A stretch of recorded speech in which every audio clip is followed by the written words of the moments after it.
అందరం వెళ్ళి గొయ్యిలో కూర్చుంటాము. ఎవరు వస్తారో అప్పుడు శంకుస్థాపన చేయిస్తారో గొయ్యిలు కూర్చుంటాం. మాకు ఎటు కప్పేయండి లేదా చంపేసి మా భూములు తీసుకోండి. మేము మా పుట్టుక నుండి అనమాట, మా చిన్నప్పటి నుండి ఈ ఏరియాలోపే దగ్గర నాకైతే వయసు 46 సంవత్సరాలు కాబోతున్నది. పుట్టి ఇప్పుడు వరకు ఇక్కడే మేము కష్టపడుకొని బ్రతుకున్నాము. మా తాతలు చనిపోయినా అదే భూమిలో పాతున్నాము. మా తండ్రి మా తల్లి చనిపోయినా అదే భూమిలో పాతున్నాము. అటువంటి భూములు మేము ఇవ్వాలనేసి మేము అనుకోవట్లేదు. ఇక్కడ మునగ పంట అనేది కోట్ల రూపాయలు పోస్తుంది. అది కానరాని పంట. మరి అలాగే జీడి పంటలు కూడాను అది తిరుపతి దేవస్థానం వరకు కూడా వెళ్తుంది. మంచి బాగా పంట పలాస జీడిపప్పు అంటే ఈ ఉద్దానం తొలగి జీడిపప్పే వెళ్తుంది. అది చాలా రుచిగా ఉంటుంది. చాలా వరకు పలాస జీడిపప్పు అంటే పేరు. అది ఇక్కడి నుంచే ఆ జీడిపప్పు ప్రయాణం అవుతుంది అనమాట, అంటే ప్రయాణం చేస్తాను. మరి కొబ్బరి తోట అంటే ఇప్పుడు తుఫాను రాకముందు అయితే చాలా సాగుకారులు చాలామంది ఉండేవారు, చాలా పంట వచ్చేది.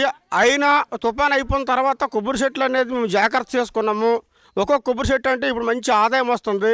ఒక్కొక్క కొబ్బరికి 20 రూపాయల వరకు ఇప్పుడు ప్రజెంట్ నడుస్తుంది. అక్కడ ఎంత అమ్ముకుంటారో తెలియదు, కానీ మాకైతే 20 రూపాయల వరకు అందజేస్తాను. నెక్స్ట్ కొబ్బరి పంట మీద మేము బతుకుతాము. దానిలోపు కొన్ని కోట్ల రూపాయలు వస్తుంది. కానరాని పంట అనమాట. అది అందరి తెలుగుది కోట్ల రూపాయల మీద ఆదాయం వస్తుంది. జీడి పంట కోట్ల రూపాయలపు ఆదాయం వస్తుంది. అలాగే మునగ పంట కోట్ల రూపాయల ఆదాయం వస్తుంది. పనస పంట పనస తొలగి కాయ ఇక్కడ నుండి కలకత్తా నెక్స్ట్ వేరే వేరే రాష్ట్రాలకి ఇక్కడి నుంచి వెళ్తుంది. మరి మామిడి పంట కూడా అలాగే వస్తుంది. కొన్ని రకాల పళ్ళు, చాలా రకాల కాయగూరలు. మేమైతే కొన్నిసార్లు కాయగూరలు కొనుక్కోము. ఇక్కడంతా మేము పండించుకొని తింటున్నాము. ఈ ఉద్యానము అనేది మాకు మంచి పచ్చగా ఉంటుంది. మా ఆరోగ్యాలు కూడా చాలా బాగుంటాయి. ఎందుకు తెలుసా, ఇటువంటి వాతావరణం కోసము అమెరికా నుండి విదేశాల నుండి వచ్చి ఎన్నో కోట్ల రూపాయలు ఖర్చు పెట్టుకొని వచ్చి ఇక్కడ ఈ వాతావరణాన్ని ఆహ్వాదిస్తున్నారు. కాబట్టి ఇటువంటి వాతావరణాన్ని ఎయిర్పోర్ట్గా మారిస్తే అది బాగుండదు.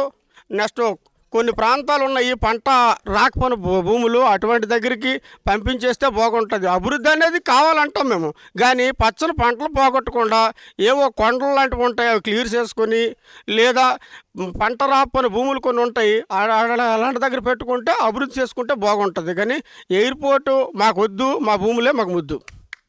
మీ అందరి క్షణులు పెద్దలకు ఒక నమస్కారం. మా తల్లిదండ్రుల భూములు మేము ఎయిర్పోర్ట్కి ఇయ్యము. మా తల్లి తండ్రి గడించిన భూములు మేము ఎయిర్పోర్ట్, ఆ భూములు మనం మేము బతుకుతున్నాం.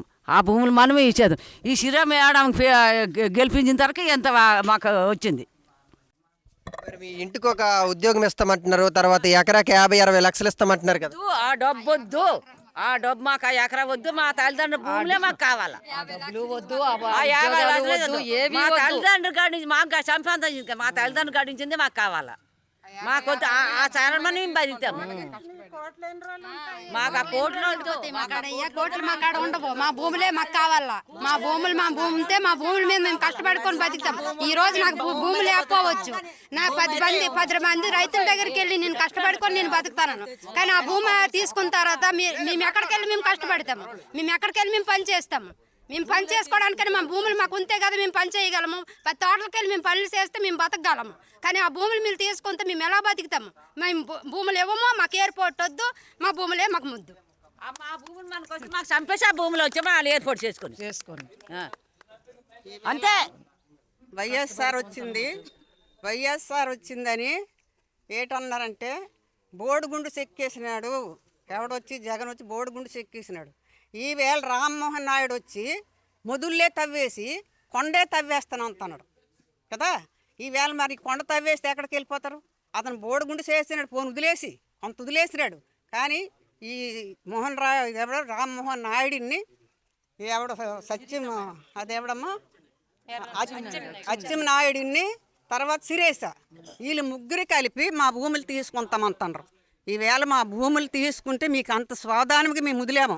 మేము సవ్వాలా అనేది మీలని సవ్వాలా, అంతకు తప్ప మాకు ఇంకేరో రాస్తలేదు. అందరికి కావాలి, మా అందరము ఆశిస్తున్నాము. మాకు మా భూములు కావాలి, మా భూములు మాకు కావాలి. ఎవడు ఎయిర్పోర్ట్ కడతాడు చూస్తాము. పెద్దలకయ్యా నమస్కారం. మాకు ఎయిర్పోర్ట్ వద్దు, మా భూములు మా మేమము, మేము ఆ భూముల మీద మేము బతుకుతున్నాము. మాకు ఆ ఎయిర్పోర్ట్ వద్దు, మీ ప్రాంతానికి అభివృద్ధి వద్దు అంటున్నారు అయితే. మాకొద్దు, మాకు ఆ ఎయిర్పోర్ట్ వద్దు. మా భూములు మేము మా భూముల మీదే బతుకుతున్నాం మేము. మాకేట్లేదు, మాకు తల్లి ఎంతో మాకు ఆ భూమి అంతే. మా భూములు మేము, మాకు ఆ ఎయిర్పోర్ట్ వద్దు.